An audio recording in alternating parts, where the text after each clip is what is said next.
श्रीमद्रामायणे वाल्मीकीये आदिकाव्ये उत्तरकाण्डे 270तमः सर्गः। रामसमीपे शत्रुघ्न आगमनम्। तं शयानं नरव्याघ्रं निद्रानाभ्यागमत्तदा चिन्तयन्तम् अनेकार्थं रामगीतम् अनुत्तमम्। तस्य शब्दं सुमधुरं तन्त्रीलयसमन्वितं श्रुत्वा रात्रिर्जगामाशु शत्रुघ्नस्य महात्मनः। तस्यां निशायां प्युष्टायां कृत्वा पौर्वाह्निकं क्रमम् उवाच प्राञ्जलिर्वाक्यं शत्रुघ्नो मुनिपुङ्गवम्। भगवन् द्रष्टुमिच्छामि राघवं रघुनन्दनं त्वयानुज्ञातुमिच्छामि सहैभिः संसितौ रथैः।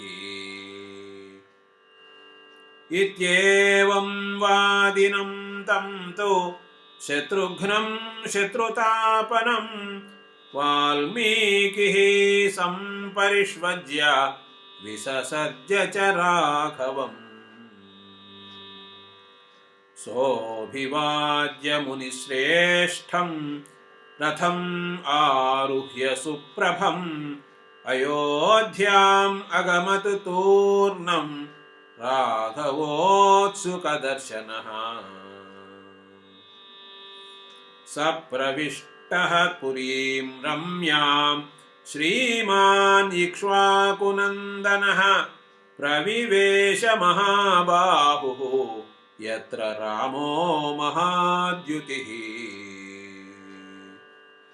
स रामं मन्त्रिमध्यस्थं पूर्णचन्द्रनिभाननं पश्यन्नमरमध्यस्थं सहस्रनयनं यथा। अभिवाद्य महात्मानं ज्वलन्तमिव तेजसा उवाच प्राञ्जलिर्वाक्यं रामं सत्यपराक्रमम्। यथाज्ञप्तं महाराज सर्वं तत्कृतवानहं हतः स लवणः पापः पुरी चास्य निवेशिता।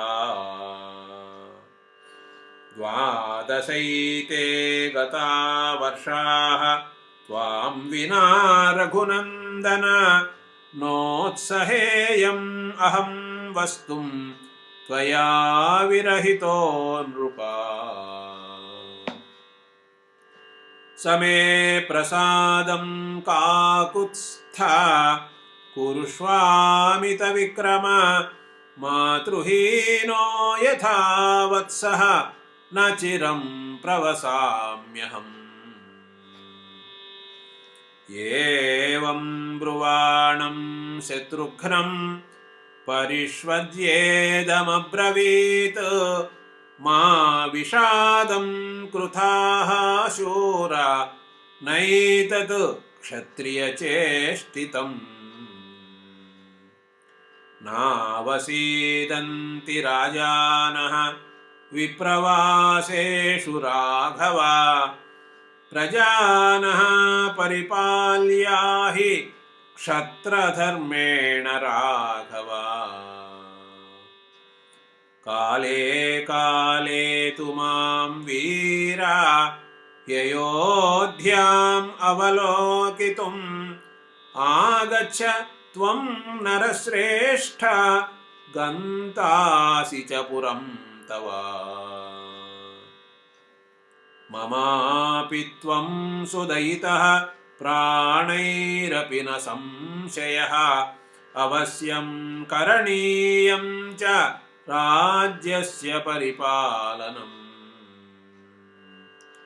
तस्मात् त्वं वत्स काकुत्स्था सप्तरात्रमिहावस ऊर्ध्वं गन्तासि मधुरां सभृत्य बलवाहनः। रामस्यैतद्वचः श्रुत्वा धर्मयुक्तं मनोगतं शत्रुघ्नो दीनया वाचा बाढमित्येव चाब्रवीत्।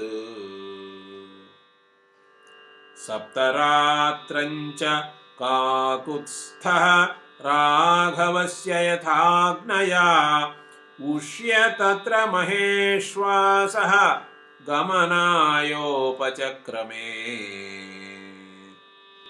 आमन्त्र्य तु महात्मानं रामं सत्यपराक्रमं भरतं लक्ष्मणं चैव महारथमुपारुहत्। दूरम् आभ्यामनुगतः लक्ष्मणेन महात्मना भरतेन च शत्रुघ्नः जगामाशुपुरं ततः। इति आर्षे श्रीमद् रामायणे वाल्मीकीये आदिकाव्ये उत्तरकाण्डे 270तमः सर्गः।